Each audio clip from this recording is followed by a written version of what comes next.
অমাবস্যার দিন সকাল সকাল চলে গিয়েছিলাম আমাদের উলুবেড়িয়া কালীবাড়িতে পুজো দিতে।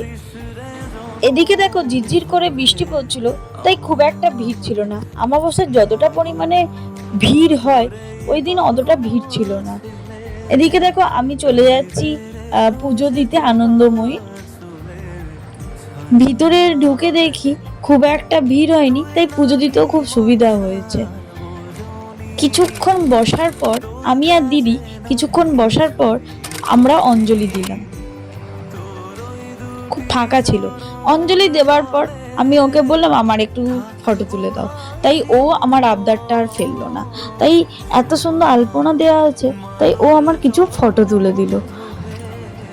তারপর দুজনে মিলে সেখান থেকে গঙ্গার ধারে গেলাম একটুখানি হাওয়া খেতে।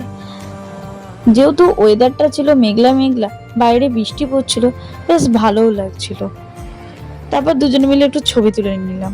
আমার মতো কে কে অমাবস্যায় উলুবেড়িয়া কালীবাড়িতে এসেছিলে অবশ্যই কমেন্টস করে জানিও। টাটা।